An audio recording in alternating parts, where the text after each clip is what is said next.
Hello student, मैं doctor जागृति मीना। हम यहाँ पर यूनिट 3 कोऑर्डिनेशन कंपाउंड पढ़ रहे हैं। आज हम इसका पार्ट 9 पढ़ेंगे, जिसके अंतर्गत हम देखेंगे optical isomerism of coordination compound. इससे पहले वाले लेक्चर में हमने देखा था geometrical isomerism of coordination compound. तो चलिए स्टार्ट करते हैं optical isomerism of coordination compound. Optical isomerism क्या होता है?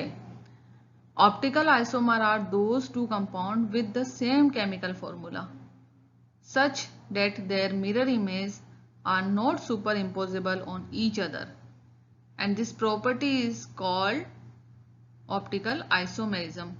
कोई भी दो कंपाउंड है, उनका केमिकल फॉर्मूला सेम है, ठीक है, बिल्कुल समान है, तो इनकी मिरर इमेज जो है, लेकिन मिरर इमेज इनकी एक दूसरे के ऊपर सुपर इम्पोजेबल नहीं हो पाती है। तो इन कंपाउंड्स को हम ऑप्टिकल आइसोमर्स कहते हैं, और कंपाउंड के इस गुण को हम कहते हैं ऑप्टिकल आइसोमेरिज्म। अभी सुपर इम्पोजेबल का क्या मतलब है, ये देखते हैं हम। सुपर इम्पोजेबल का ये मतलब है कि कोई भी वस्तु है, ठीक है, ये ग्लास है, जैसे ये इसकी मिरर इमेज है, उस वस्तु की मिरर इमेज को अगर हम उस वस्तु के ऊपर रखें तो वो एज इट इज उसके ऊपर फिट हो जाएगी। तो इसका मतलब वो सुपर इम्पोजेबल मिरर इमेज है, ठीक है। यहाँ पर ये देखिए बॉटल है, इसकी मिरर इमेज ये है, अगर हम इस मिरर इमेज को इसके ऊपर रखें तो ये एज इट इज फिट हो जाएगी।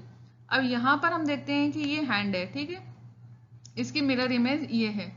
अब इस हैंड को अगर हम ऐसे कैसे उठा करके ओरिजिनल इमेज के ऊपर रखेंगे तो क्या होगा, ये देखिए यहाँ पे ये और ये है, और इसको हमने उठा के रखा तो ये इस तरह की पोजीशन आएगी।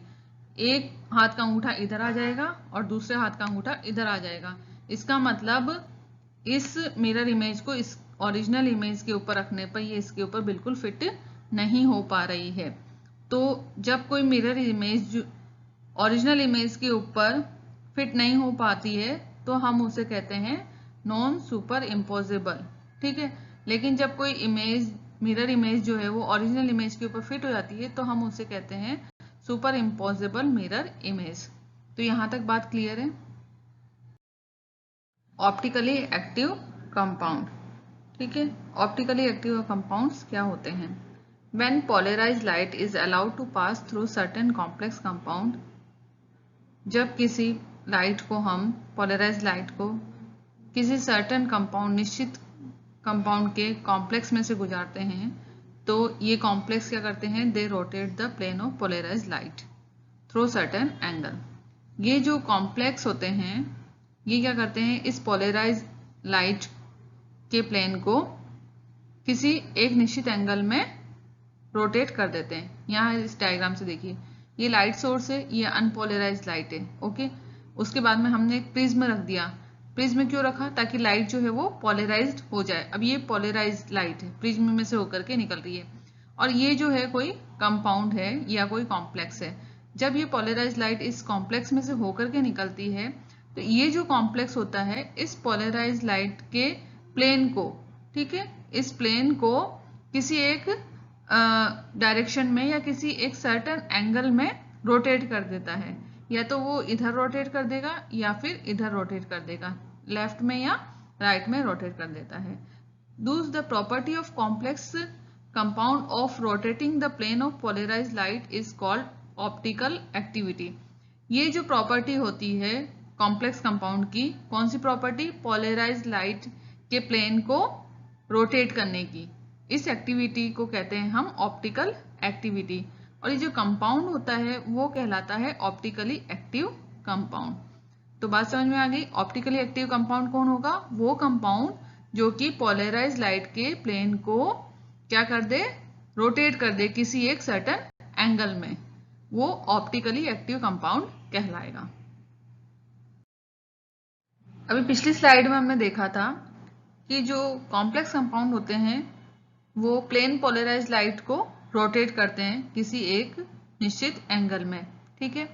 अब प्लेन पोलराइज्ड लाइट किस डायरेक्शन में रोटेट होगी, इसी आधार पर तीन तरह के ऑप्टिकल आइसोमर्स होते हैं। पहला है डेक्स्ट्रो आइसोमर्स। जब complex compound plane polarise light को राइट में रोटेट कर देते हैं, ठीक है, तो क्या होता है, जो आइसोमर्स बनते हैं वो डेक्स्ट्रो आइसोमर्स कहलाते हैं। नेक्स्ट है लीवो आइसोमर्स।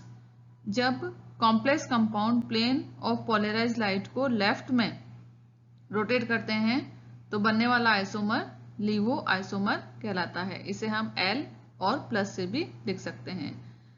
तीसरा जो आइसोमर है वो है रेसिमिक मिक्सचर, या इसे हम मेसोमेरिक आइसोमर भी कहते हैं। ऐसे कंपाउंड जो कि प्लेन ऑफ पोलराइज लाइट को रोटेट नहीं करते हैं, ये कंपाउंड के अंदर से जो पोलराइज लाइट होती है वो एज इट इज सीधी के सीधी निकल जाती है, ना तो वो लेफ्ट में रोटेट होती है ना वो राइट में रोटेट होती है। तो ऐसे कंपाउंड्स को हम मेसोमेरिक आइसोमर्स कहते हैं। अब ये जो डेक्स्ट्रो और लीवो फॉर्म होती है कॉम्प्लेक्स की, ये क्या होती है, identical physical and chemical property. इनकी केमिकल और फिजिकल प्रॉपर्टी सेम होती है, परंतु जो प्लेन पोलराइज लाइट के ऊपर इसका एक्शन होता है वो डिफरेंट होता है। अभी हमने देखा जो डेक्स्ट्रो आइसोमर्स होते हैं वो क्या करते हैं, प्लेन पोलराइज लाइट के ऊपर क्या करते हैं, उसको राइट में रोटेट कर देते हैं, और लीवो आइसोमर्स क्या करते हैं, वो लेफ्ट में रोटेट कर देते हैं। तो हुआ ना एक्शन दोनों का अलग अलग, किसके ऊपर, प्लेन पोलराइज लाइट के ऊपर। तो इनकी केमिकल फिजिकल प्रॉपर्टी सेम होती है, परंतु प्लेन पोलराइज लाइट के ऊपर इनका एक्शन अलग अलग होता है, और इन्हें हम एनेंशियोमर्स भी कहते हैं और ऑप्टिकल आइसोमर्स भी कहते हैं। असिमेट्रिक मॉलिक्यूल और molecule which do not have plane of symmetry show optical activity और आर ऑप्टिकली एक्टिव। वो मॉलिक्यूल जिनमें प्लेन ऑफ सिमेट्री नहीं होती है, या वो मॉलिक्यूल जो असिमेट्रिक होते हैं, ठीक है, वो ही ऑप्टिकली एक्टिव होंगे और ऑप्टिकली एक्टिव होंगे और ऑप्टिकल एक्टिविटी शो करेंगे। अगर कोई मॉलिक्यूल सिमेट्रिकल है, ठीक है, तो इसका मतलब उसके अंदर प्लेन ऑफ सिमेट्री भी होगी, और प्लेन ऑफ सिमेट्री अगर उसमें प्रेजेंट है तो वो मॉलिक्यूल ऑप्टिकली एक्टिव नहीं होगा, वो ऑप्टिकली इनएक्टिव होगा। तो यहाँ पर देखिए ये डी आइसोमर, इसका मतलब डेक्स्ट्रो आइसोमर है, ये लीवो आइसोमर से इसको शो किया हुआ है, और ये मेसो आइसोमर से जो ऑप्टिकली इनएक्टिव है। इसमें देखिए मिरर इमेज है, ये ओरिजिनल इमेज के ऊपर सुपर इम्पोज हो रही है, इसलिए ये मेसो आइसोमर कहलाता है। ऑप्टिकल आइसोमेरिज्म को अब हम कोऑर्डिनेशन नंबर वाइज देखते हैं। सबसे पहले जो कंपाउंड लेते हैं उनका है कोऑर्डिनेशन नंबर 4। इसमें दो तरह के कॉम्प्लेक्स होते हैं, टेट्राहेड्रल कॉम्प्लेक्स और स्क्वायर प्लेनर कॉम्प्लेक्स। किसमें, कोऑर्डिनेशन नंबर 4 वाले कंपाउंड में, ठीक है। तो टेट्राहेड्रल कॉम्प्लेक्स को हम सबसे पहले देखते हैं। तो इसमें MABCD टाइप के जो कंपाउंड होते हैं वो ऑप्टिकल आइसोमर्स बनाते हैं, और इसमें दो तरह के ऑप्टिकल आइसोमर्स बनते हैं, एक तो डेक्स्ट्रो और एक लीवो। क्यों, क्योंकि इसमें प्लेन ऑफ सिमेट्री नहीं होती है, इसलिए इसमें ऑप्टिकल आइसोमर्स बनते हैं और ये ऑप्टिकल एक्टिव होते हैं। नेक्स्ट है MA4, इसमें चारों जो लिगेंड है वो एक ही तरह के हैं। इसके बाद है MAB3, इसमें दो तरह के लिगेंड है। MA3B, इसमें भी दो तरह के लिगेंड हैं, ठीक है। तो इस टाइप के जो कंपाउंड होते हैं वो ऑप्टिकली एक्टिव नहीं होते हैं, और इसलिए ये ऑप्टिकल आइसोमेरिज्म शो नहीं करते हैं। तो ये ऑप्टिकली एक्टिव क्यों नहीं होते हैं, क्योंकि इनके अंदर क्या होता है, प्लेन ऑफ सिमेट्री पाई जाती है। अभी मैंने आपको बताया था कि प्लेन ऑफ सिमेट्री नहीं होगी तभी वो ऑप्टिकली एक्टिव होंगे। Square planar complex, in square planar complex 4 ligand and metal ion lay in same plane, so these complex have plane of symmetry।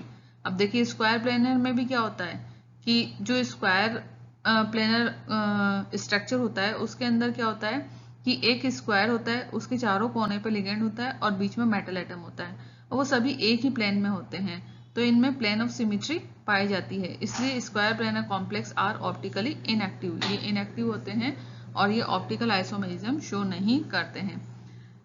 Mills and Quibell separate two optically isomers of isobutylene diamine mesostilbene diamine platinum second, ठीक है। Mills और क्यूबिल ने फिर भी दो optically isomers बनाए थे, उनको सेपरेट किए थे, किसके, इस कंपाउंड के, और इसका जो स्ट्रक्चर है वो देखिए यहाँ पर है, ये एक मिरर इमेज, एक दूसरे की मिरर इमेज है, तो इसका मतलब ये ऑप्टिकली एक्टिव हैं। यहाँ पर दो ऑप्टिकल आइसोमर्स बनते हैं।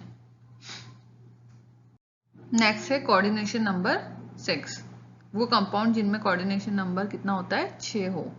तो चलिए उनको देखते हैं। वो कंपाउंड कैसे होते हैं, ऑक्टाहेड्रल कॉम्प्लेक्स बनाते हैं, उनकी स्ट्रक्चर ऑक्टाहेड्रल होती है। ये हमें पता है कि कोऑर्डिनेशन नंबर 6 होगा, तो इसका मतलब वो ऑक्टाहेड्रल कॉम्प्लेक्स बनाएगा। तो इसमें भी कई तरह के ऑक्टाहेड्रल कॉम्प्लेक्स बनते हैं। पहला है MA6, ठीक है, यहाँ पे सारे लिगेंड एक जैसे हैं, पूरे 6 के 6 लिगेंड। MA5B, यहाँ दो तरह के लिगेंड हैं। MAB5, ओके, तो यहाँ B जो है वो एक ही था और A कितने थे, 5, और यहाँ पर B 5 हो गए और A कितना है, एक ही है। MA4 और B2, यहाँ पर B तरह के जो लिगेंड है वो 2 हैं और A जो है वो 4 हैं। MA3 और B3, अब यहाँ पे A तरह के जो लिगेंड है, मतलब एक तरह के जो लिगेंड है वो 3 है और दूसरी तरह के जो लिगेंड है वो भी 3 है। तो इस प्रकार के जो ऑक्टाहेड्रल कॉम्प्लेक्स होते हैं वो ऑप्टिकल आइसोमेरिज्म शो नहीं करते हैं। क्यों? क्योंकि इनमें प्लेन ऑफ सिमेट्री पाई जाती है। यहाँ पर देखिए ये ऑप्टिकली इनएक्टिव है। क्यों? क्योंकि देखिए यहाँ पर एक अगर हम प्लेन बनाते हैं तो ये प्लेन बनने के कारण जो दो इमेज बनती है वो दोनों आइडेंटिकल होती है, मतलब सेम होती है। तो इसका मतलब यहाँ पे प्लेन ऑफ सिमेट्री हुई।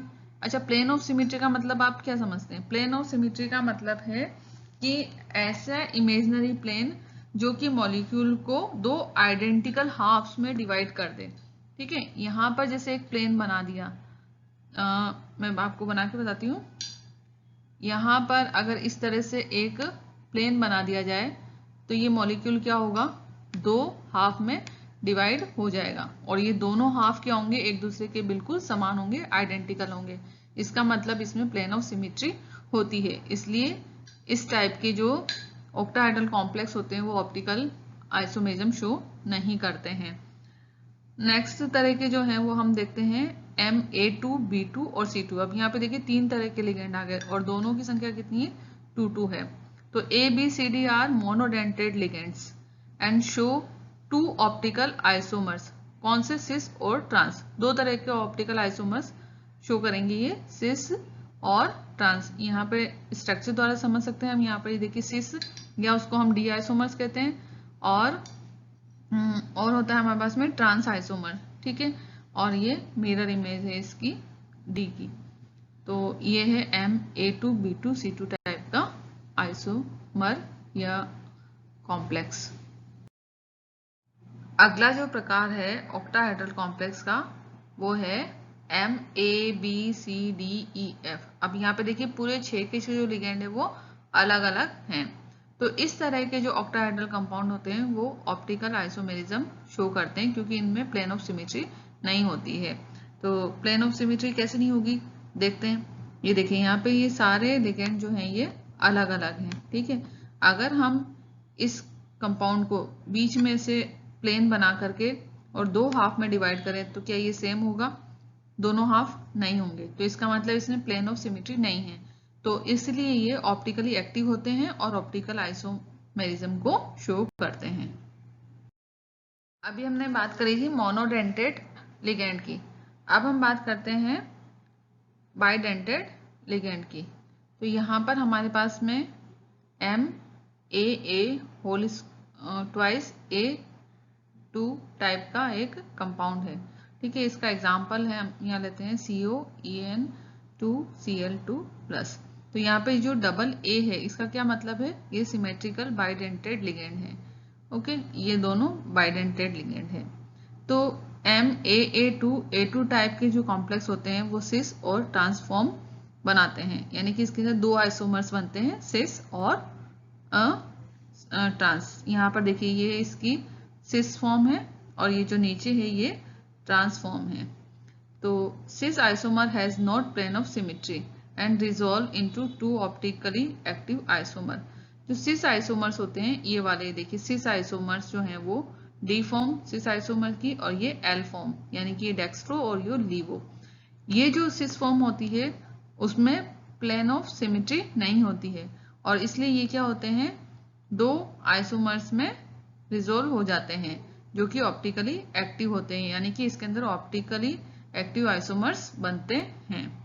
और trans form has plane of symmetry is optically inactive. अभी जो ट्रांसफॉर्म है इसकी, ये ऑप्टिकली इनएक्टिव होती है, इसे हम मेसोमेरिक आइसोमर्स भी कहते हैं। क्यों? क्योंकि इसके अंदर प्लेन ऑफ सिमेट्री नहीं होती है, इसलिए ये ऑप्टिकली इनएक्टिव होती है ट्रांसफॉर्म।